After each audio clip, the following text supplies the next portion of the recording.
Hello everyone, Karnasa here, and welcome to another build episode on the Kerbal Gets Real series. And today we're going to be working on something relatively exciting. Well, I think it's going to be relatively exciting anyway. It's going to be the start of our attempts at sending manned missions to the moon. So, I did say I wanted to use the Apollo capsules for this, so I have unlocked the Apollo capsules. They are rather expensive, but yeah, I've unlocked them, and this isn't going to be a lander. We're not going to attempt a landing at the start because we've got an extra year on that, and I haven't really unlocked all of the necessary parts that I want. We don't have actual lunar landing technology. There is one thing that I could do, but I've had a little bit of an experiment with it and I'm not really happy with how it's turned out. But I have unlocked large Hydrolox engines, which gives you the Lunex configuration for the RL10. And I have built something that, well, I've tried something that does work, but I think I might wait and just go for actual lunar landing engines anyway. So yeah, of course we've got the Apollo capsule. There's loads of little bits that we need to stick in here to make sure that it's all good and proper. So we're going to need parachutes, obviously, for when we get back. We wouldn't want to hit the ground too hard. We're going to put the drogue chutes on as well. And then there's this little forward heat shield that really finishes off that actual capsule. There we go. Awesome. Now, what I think I'm going to be doing with this, I think I'm going to go along the same route that I did with Daedalus, and we will get a little interstage adapter here, and we are just going to put our fuel cells and avionics and everything else that we need for our service module in here. So let's get some avionics to begin with. I'm recording this really early in the morning because it is so hot. We are still in the middle of a heat wave, and yeah, I thought that recording this quite early would mean it would be a bit cooler in my office, but it really isn't. It really isn't. It's still very warm. So yeah, the heat is just... it's getting a bit unbearable. Not used to this heat, Okay, so we've got our avionics in. One thing that I have kind of seen with avionics recently, I don't know why, but they seem to be causing my game to crash quite frequently. So hopefully we won't have that happen. Let's go for a control mass of about, let's go for 45. Then we have just over 50 in total. Hopefully we can get a lunar orbit with 50 tons. I am going to have to go in and then create a rocket, a launch vehicle that can get 50 tons up. Yes, because I don't have anything that can do that yet. So I am also going to do the same as I did with Daedalus and have just a procedural structure, which is going to be our main tank, and then we're going to put everything else inside, including things like the Hydrolox tanks for our fuel cells, because we are going to need those in order to power up our spacecraft. So let's get some fuel cells in here. Once again, I'm going to go for 4. We will also get some service module tanks just because we don't have enough oxygen and water in the command module to last the amount of time that we are going to want to last. Another thing that I am going to do as well, I think I'm going to pressurize this tank so we can, well, if you pressurize it, the stress levels go down quite considerably, so that it'd be nice for our astronauts to take off their spacesuits whilst they're in the tank. So that's another thing that we're going to want to do. Let's have a look. We've got 3 crew in here already. Perfect. So my Kerbalism screen should be telling me exactly what I need it to be telling me. So let's make these fillet cylinders once again, and we will just fill them up with all of the life support that we could possibly need on this mission. So let's go in. Show tank UI. I think what I'm going to want, well, I want some nitrogen. I will put 2,000 units of nitrogen in each of these. I think we're going to go for about 6,500 oxygen, and we will go for about 45 units of water. Let's see. let's see what that does. So food 14 days, that's fine. 17 days almost of water and 15 days of oxygen, and of course we have nitrogen. So actually I am going to remove a little bit of that water because we don't need quite that much. How much does, I think maybe 38. Let's try that. A lot of guesswork, a lot of trial and error. So let's go back to water. 14 days and 11 hours. That's absolutely wonderful. I kind of want this to be able to last 2 weeks. I think 2 weeks is going to be a good amount of time for this to complete its mission of orbiting the moon. So there we go. Let's just tuck those away, tuck those in a little bit. We're going to go down here somewhere, Kerbalism, and we're going to grab this external ECLSS module, and this is going to be our life support. We're just going to place that on top there, if it will let me. There we go. Just nice and snug once again. We're going to get rid of the lithium hydroxide scrubber, and we're going to replace that with a nitrogen pressure control. So then this should be fully pressurized, which will be quite nice. Why have we got good firm ground? Oh, it's because... Okay, so, alright, so my Kerbalism says we are on Earth and landed. We are not going to be on Earth and we're not going to be landed. So, duration 43 days. That's plenty. That's more than enough time for what we have planned, and actually that'll be way more than we can actually sustain with everything that we're going to be putting in here. Okay, so the next step that I'm going to want to do, I'm going to grab some integral tanks and we're going to fill these up with hydrolox. So this is just going to be for our fuel cells. Obviously they run on liquid hydrogen and liquid oxygen. We don't want them to be high pressure, so we're going to come in here, and I think if I can remember from when I did Daedalus, it was about 200 and 250, I think. So let's try 200 and 250, and then we're going to have to go in, we're going to have to turn on all the fuel cells and dump water just to really get a good idea. Well, update the Kerbalism screen to show us what we're actually dealing with. So let's dump water, perpetual. Then we can go and have a look. Liquid oxygen is going to last us 8 days, and liquid hydrogen is going to last us 5 days. Okay, that's oh yeah, I need 2 of them. That might help. That might help, although that's still not going to be enough. 10 days and 16 days. Okay, so we can get rid of some of that liquid oxygen. So maybe we will go... Actually, no, I'm going to keep it at 200 just to have a little bit of wiggle room there. So boil off and all of that will happen. That's why I'm gonna set the MLI layers up to 20 to try and protect our precious fuel in there as much as possible. And maybe let's put these up to 1.1, and we will bring that liquid oxygen back down to 200, and then maybe we will go 350 for liquid hydrogen, and we'll see what does that give us. What are the magic 14 days? I'm gonna go for 400 liquid hydrogen then. There we go. And that should give us a fair amount. 16 days. Okay, so with boil off taken into consideration, hopefully this should last us easily enough time so that we can do our lunar orbiter mission. So I'm going to color those in blue as well, just so it makes it a little bit easier to see them when they're inside this tank. There we go. That looks amazing. Sweet. So I can probably make this a little bit smaller. Let's see how far down we can get this. We don't want this to be massive because this does actually weigh quite a considerable amount. We can see, yeah, it already weighs almost 2 tons. So the smaller this tank is, really, the better. So we don't want a radial tank, we want a spherical tank. So let's put this up to aluminium, copper, high pressure. We will make the diameter of this, I think, about 3.8 will fit nice and snug into this little shell of a tank that we've got going on here, and then we're going to place it, inset it in, offset it in even, and it looks like, yeah, our tanks are kind of clashing into each other, clipping into each other. I knew there was a proper word for it, and I just couldn't remember it at the time.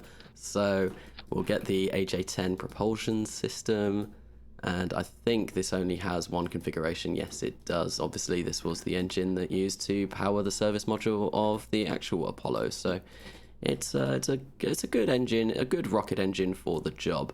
So let's fill it up with Aerosine and NTO, and see, that gives us an awful lot. That gives us an awful lot indeed. I don't think we're going to need anywhere near that much. Ideally, I want this stage to capture at the moon and then send us on our merry way back. So we kind of want this to have around 1600 meters per second of delta V, I guess.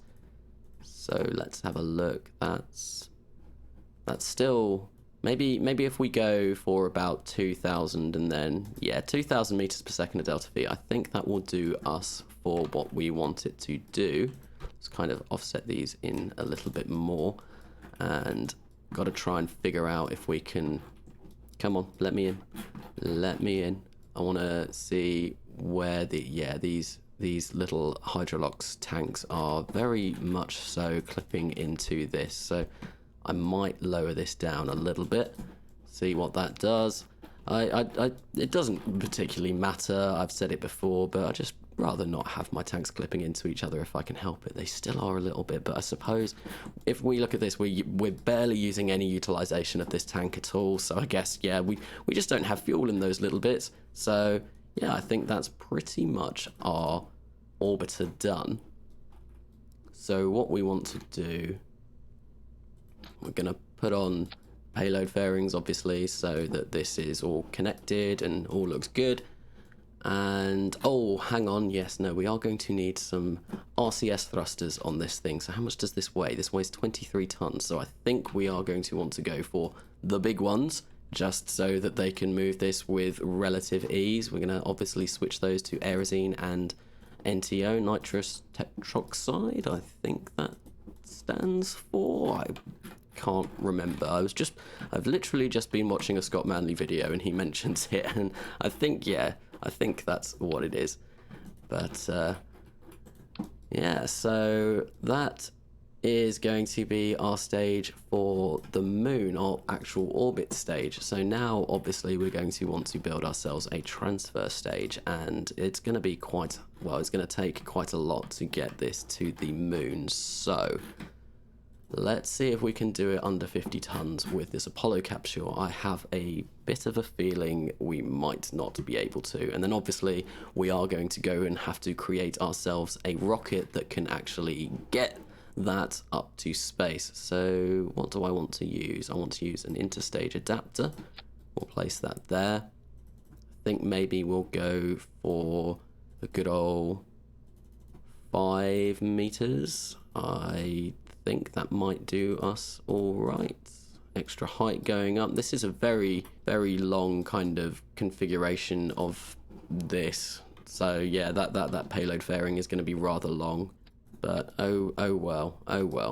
So we don't need that extra height quite that high. Let's get it to about there. I think, is there a little bit of a gap? There is a tiny little bit of a gap. So if we just kind of up that a tiny bit more, there we go. Looking promising, and actually we can get this height down slightly as well. It doesn't need to be quite there. So I think, yeah, we'll go for that. Looks like that is pretty much bang on where we want it to be. We're going to reduce the density, obviously. We don't need any extra density on that whatsoever. Oh, that didn't actually look like it needed much modifying. Oops, oh well.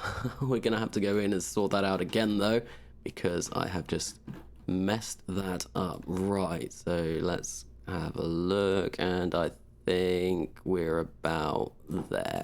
Yeah, that looks okay. That looks okay. So yeah, transfer stage. We need to build a transfer stage so that we can actually go and get to the moon. And I think, as is always the case with my transfer stages, I am going to go for Hydrolox, because Hydrolox is just so efficient. So we might as well make everything out of that if we can.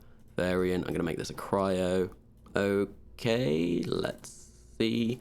We might have to use a J2 engine on this. I kind of would hope that we might be able to get away with an RL10, but well, not one RL10. I think we might need two well, let's place two down. We'll upgrade the config to the best that we've got. See, I've got that RL10 at A33 Lunex configuration because I was kind of experimenting with the lunar landers using that, and I did make one that worked. It just, I don't know, I just wasn't really happy with it. I wasn't happy with it, so that's obviously not enough, and we are burning way too much. Okay, right. So we could potentially do it with 4, I think.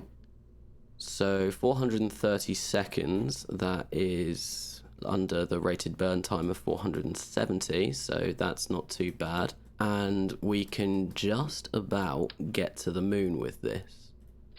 However, I am wondering if it's maybe better, rather than using 4 of these, let's have a look at the other vacuum engines that we've got, the other Hydrolox engines that we've got. So we've got the LR87 LH2. Let's have a quick look and see what kind of stuff we get with this. I mean, we've got a big old thrust to weight ratio on that, but I don't know. Oh, and I have a feeling this is going to be around, yeah, we're gonna 171 seconds of burn time.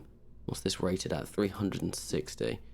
But we are creeping up. Our mass is definitely creeping up to points where we don't want it to. So let's, yeah, what we on? 63 tons. And of course we are going to, actually no, let me check my avionics. What did I set that avionics to? Only 50 tons. Okay, so we are going to need to sort those avionics out, and we need to come up with a name for this thing. So it's going to be a manned lunar orbit with the Apollo capsule. What do we call this? I might go for Tranquility Orbiter or something like that, obviously named after the Sea of Tranquility Orbiter. Yeah, I quite like the sound of that. So we're gonna call this Tranquility Orbiter. And one thing I want to do, just to ensure that this isn't gonna, the thrust to weight ratio of this isn't gonna be ridiculous for our astronauts. What's the max thrust to weight? 4.4. That is quite a lot. That is quite a lot of G's. That is, yeah. Oh, do we go with that? I think we do.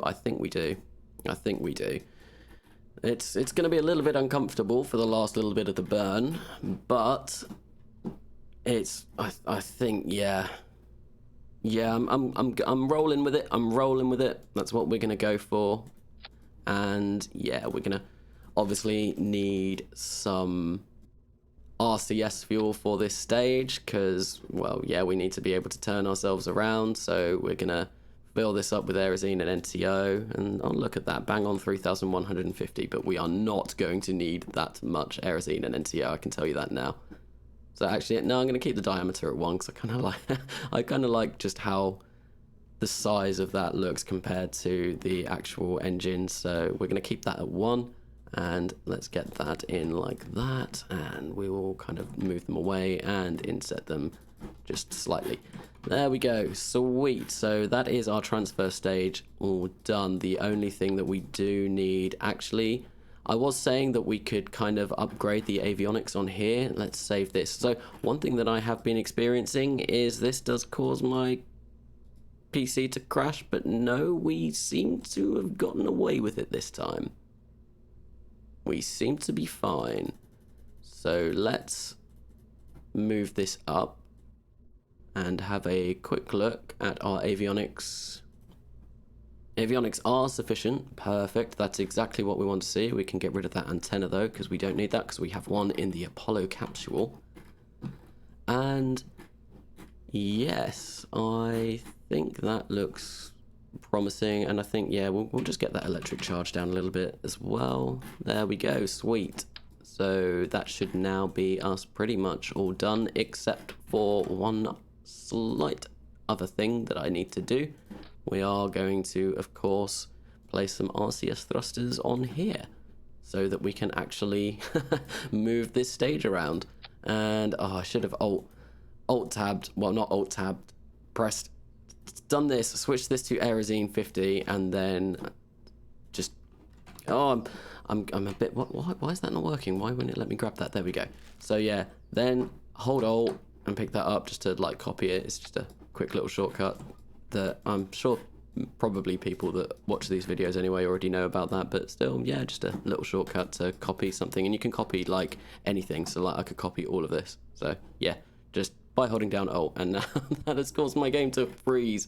That was rather silly of me. Okay, so what do we weigh? What do we weigh? We weigh 65 tons, but we do need some MLI layers on there.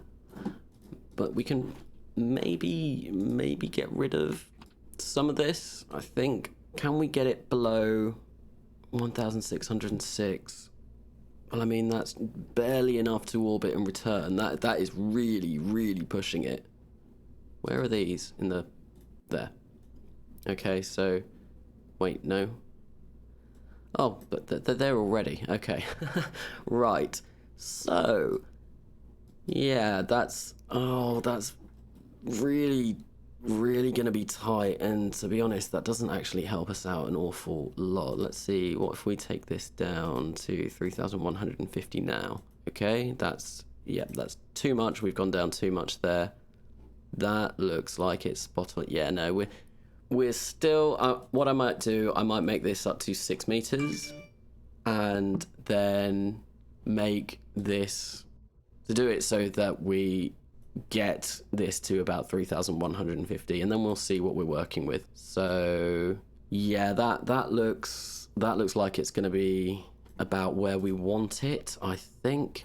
Right, so that weighs 59 tons, but there is one thing that we are missing. We are missing our launch escape system, and I didn't add that on until now because I needed to figure out how much delta V we're going to get out of this, and obviously when we get to this stage the launch escape system will have gone, but we are going to need it to figure out how heavy this rocket is for the launch, to design a launch vehicle to actually lift this.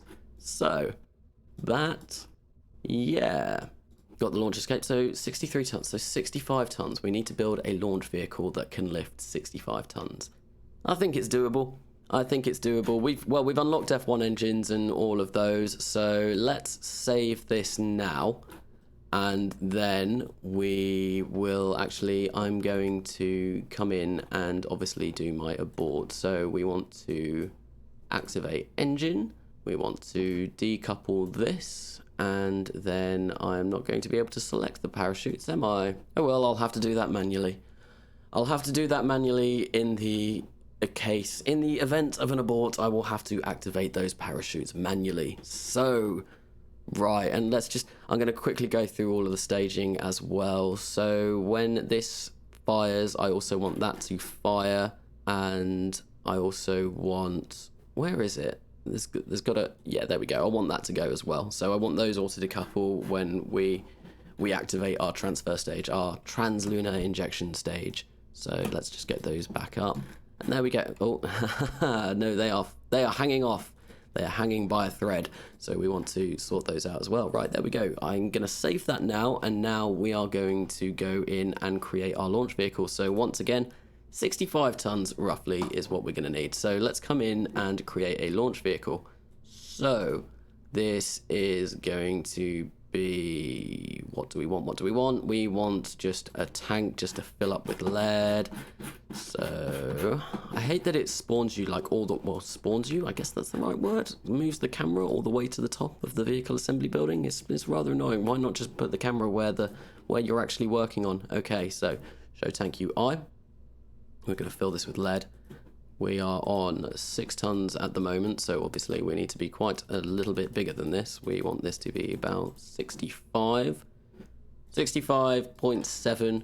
That will do for us, and I've got a really strong feeling we are going to need to use J2s and F1s for this. I think that's probably what we will end up going with. So let's just make this a payload adapter. Oh, hello, where have you gone? I think maybe we'll go for, well, I'll try 6 meters at first, and if that doesn't work, I think we might have to go for 8 meters. So yeah, we'll try 6 meters, see kind of what this gives us. But I have a feeling that this isn't actually going to be large enough. So let's get ourselves a good old J2 engine. We will upgrade it to the most upgraded configuration, and then we're gonna fill it full of hydrolox. Okay, so that gets us not a particularly large amount of delta V, and our thrust to weight ratio is quite awful on that stage. So we are going to probably need a couple of these at least. Let's try 2. So we get 0.96 meters per second of delta V. That is a lot more promising. That's kind of what we would like to see. But I still think that 5,000 meters per second of delta V might not be enough, because I don't think we're going to get 4,400 meters per second in our F1 stage. So I'll have a little look. But yeah, I forgot to put some avionics on here, so I'm gonna just go back now. Come on, there we go. We have got that all in, so perfect. Let's make this to the same size. Whereabouts am I looking? So many screens. There we go. And obviously that's gonna make that come down a bit, but we can show tank UI. I think we're gonna go for about 800 electric charge. That should do us. And then we need to, we do not want 10,000 tons. We do not want to control 10,000 tons. Ideally, I want it to be at most 1,500, because that's obviously one of the size of the launch pads. And I have in the series now, I have just bought the biggest size launch pad so I can get unlimited launches, but I would quite like to do this on the one that is one down from that. And what we're on at the moment, 213 tons. Okay, so that's not looking too bad. I do really I think we might have to use four J2 engines though. Looking at this, yeah, this isn't gonna make it. Right. Okay. Let's try 3. Let's try 3, and I think what we will do is we will go up to diameter of 7. And then we'll make this maybe 7 by 20. What's that? We've got 341 seconds of burn time. This looks a lot more promising. 5,616 meters per second of delta V. And then obviously we're going to have to make this size 7 as well. Where are you? Diameter 7. Then we're going to make this size 7 as well. And we're still on, so we need about 4,000 meters per second of delta V from the F1 stage. I still don't think we're going to be able to do that, but we'll see. We will see. Okay, hollow interstage ring. That's what I want. Base. What are we on? We're on 7, aren't we? So that height is not going to be enough. So let's just get that height up to 7 whilst we try and figure out where this goes. Sweet.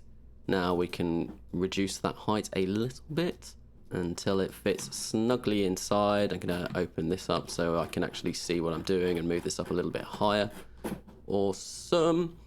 And where is modular balloon? No, I did not want you on top. And now I can't select it. Let's just do a Control Z. And Control Z seems to take a while to figure out what you want to actually do. Okay, yep, you're on the right side this time. Brilliant. Okay. So let's make this a fair whack longer, and I think let's try 2 F1 engines. 2 F1s even going to fit? I think, yep, just about, maybe just about. And then let's fill this up with kerosene, Keralox, 178 seconds. These have a rated burn time of 165. Thrust to weight ratio. Oh, so I have a feeling this might just do us.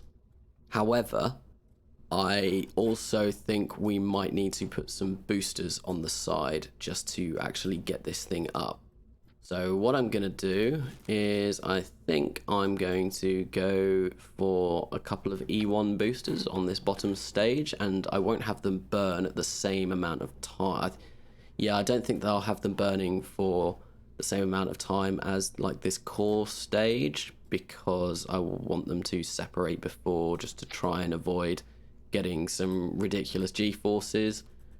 But let's try a 3x12 tank. Obviously we're gonna use our good old favorite nose 11 to seems what we use a lot. Okay, let's whack that up here. I do want to put a boat tail on there as well, so that will be something that I go in. I need to remember to do that. I will do that momentarily though once I've sorted all of this out. So yep, gonna get a couple of E1 engines on there. We will fill it up with kerosene or Keralox. Let's try this.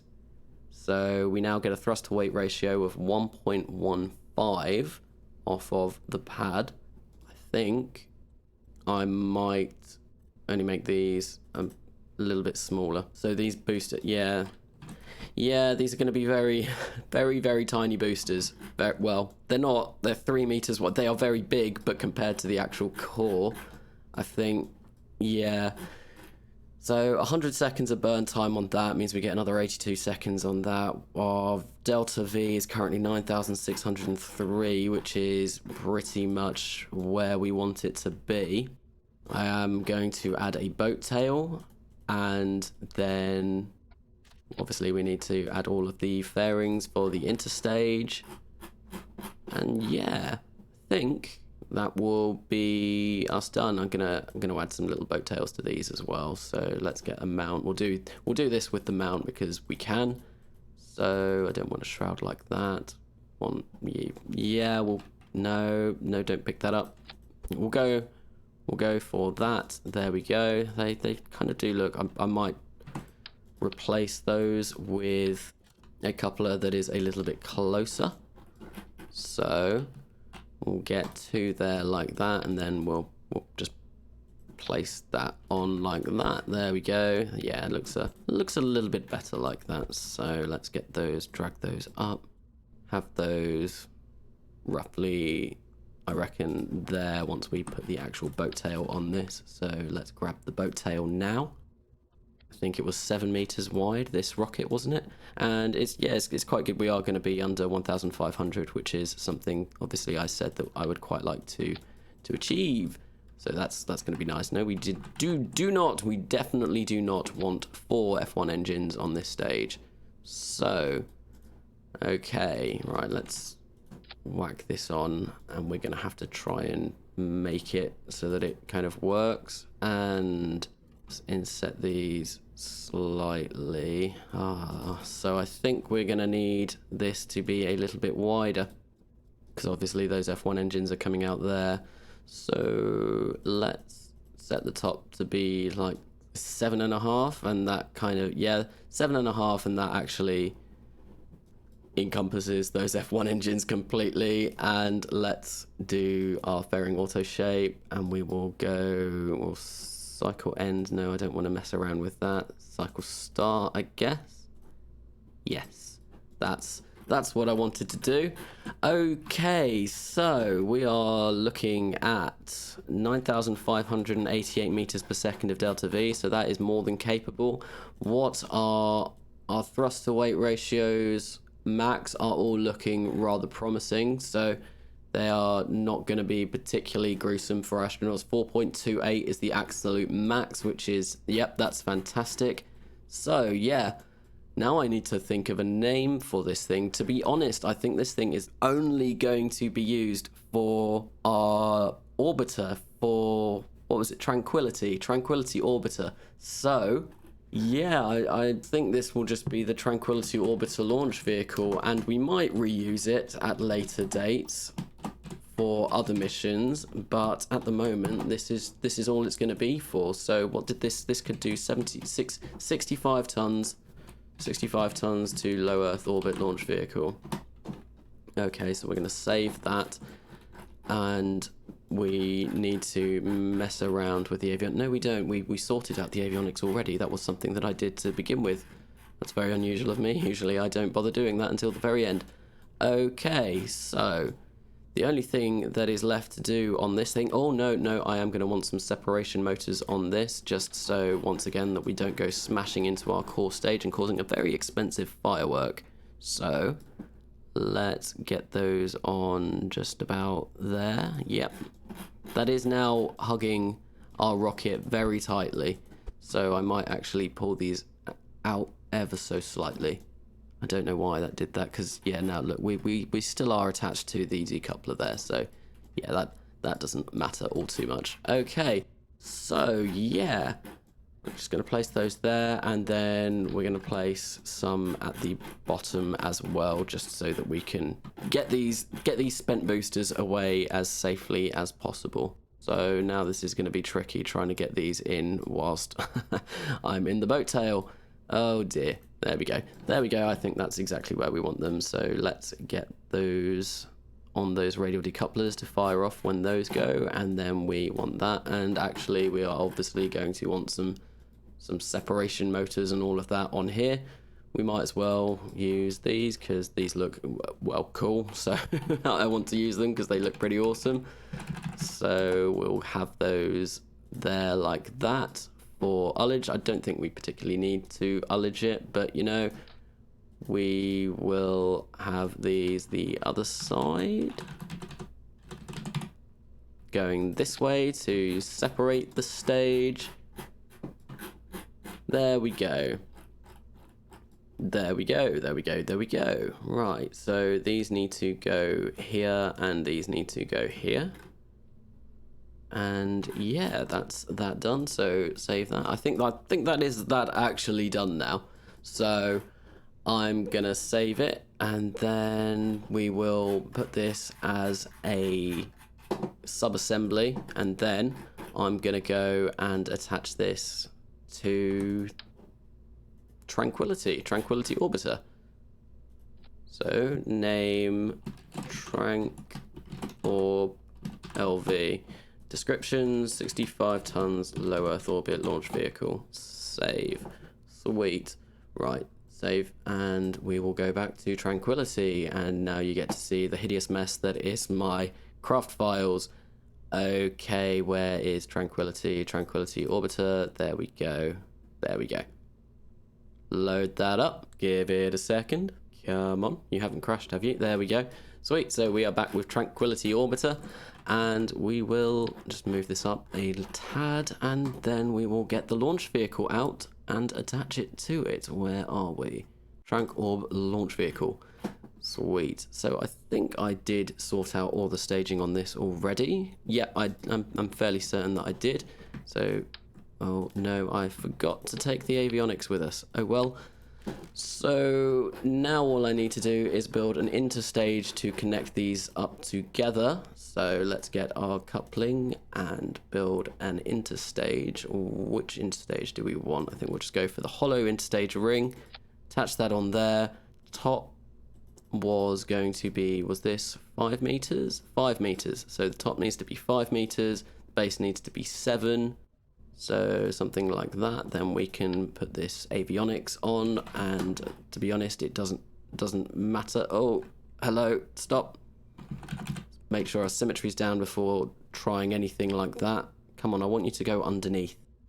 Oh, it's not going to let me because this is really... Come on. Come on, there we go, there we go, there we go. Got that. And then we just attach that. And we will reduce the height on this a little bit. Attach us some payload fairings. I'm going to go with, I think, conic ones for this. And I need to I need to turn symmetry back on so that, yeah, that we can actually put one on each. And now this does look very, very, very much like a budget Saturn V. Very much like a budget Saturn V. And basically that's what it is. I guess we've just got, well, 2 F1 engines here. We have 3 J2 engines there. And then we have an LR87. And then obviously this is like the top of what the Saturn V was, the Apollo capsule and all of that. And yeah, let's just have a quick look how it looks. Oh yeah, it's a budget it's a budget Saturn V with a couple of tiny little E1 boosters on the bottom. So yeah, I think that's probably gonna be about it. All I've got left to do is color it in and build up a modular launch tower, because obviously it's going to look really cool with a modular launch tower. But I think that will be that for this episode. That's basically the whole thing pretty much done. I think I'm going to have to go through the staging a little bit and kind of work out where everything goes, and then obviously paint it, modular launch tower, then I will test it. But I don't want this episode to drag on too much, and I have designed a spacecraft and a launch vehicle all in one go, so it's like a double whammy, a double build, and I had no idea what I was doing. Usually when I start these episodes, I kind of had some idea in my head, and I've kind of done a little bit of experimentation before to really kind of piece together what I will be doing, but I didn't do that for this one because, there's been a few reasons why. The avionics crashing has caused me to, fall out of favour with KSP a little bit at the moment. It's getting really annoying just because my game keeps crashing and I'm not entirely sure why, but obviously it was fine to do this. And yeah, it's very hot, but I can't even remember where I was going from the start of that. But anyway, yes, if you have enjoyed this episode, why not give it a like? If you have really enjoyed this episode and would like to continue with the content on my channel, please do consider subscribing. I have been Karnasa, and I will see you later.